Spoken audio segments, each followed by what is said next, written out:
Greeting AeroVentures aviators. Today on this edition of AVFC Safety Videos, we're going to talk about the importance of the pre-takeoff and departure briefing.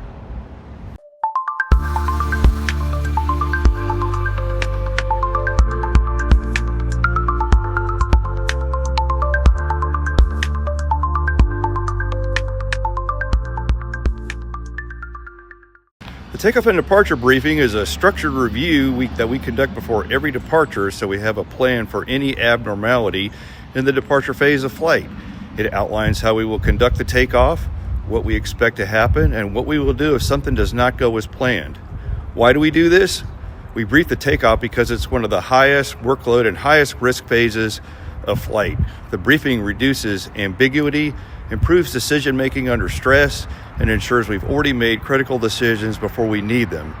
In short, we define a plan that we will execute if an abnormal event occurs in the departure phase of flight.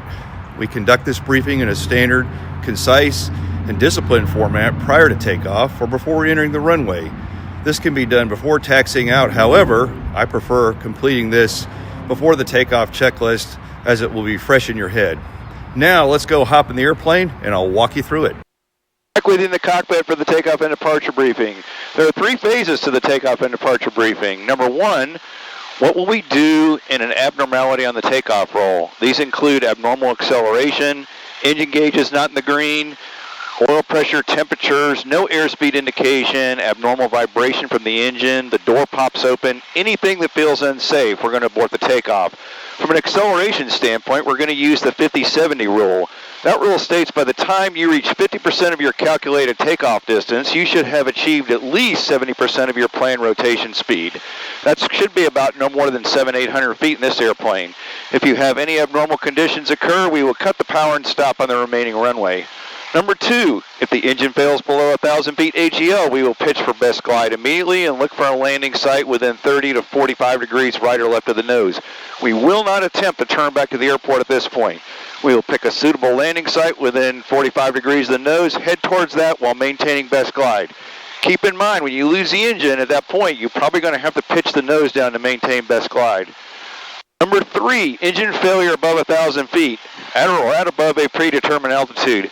We may consider a turn back at that point. You could potentially do that when you're about 700 or 800 feet in this aircraft.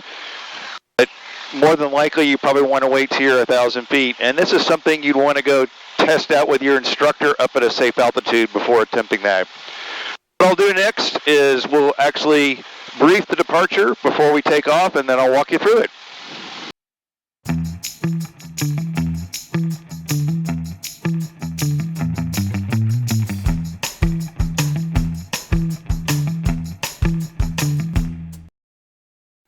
We just completed our run-up, and here's an example of how I would conduct the takeoff and departure briefing.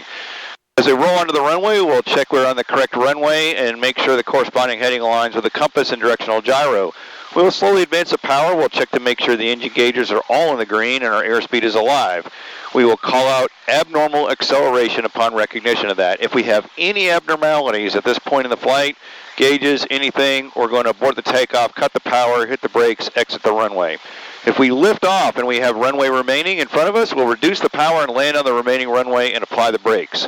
If we lose the engine and have no remaining runway before 1,000 feet AGL, maybe at minimum 800 feet AGL, we'll look for a spot again, 30 to 45 degrees off the left or right of the nose, establish best glide and head towards that.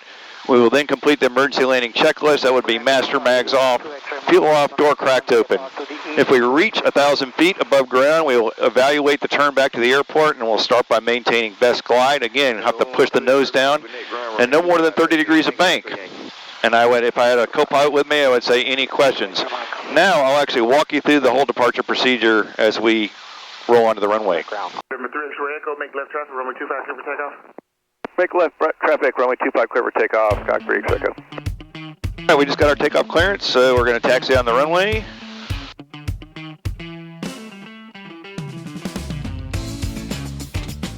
First thing I'm checking, we are on runway 25, compass and directional gyro aligned. Okay, heels on the floor, power coming up slowly. All right, we got full power. Gauges are in the green, looking good.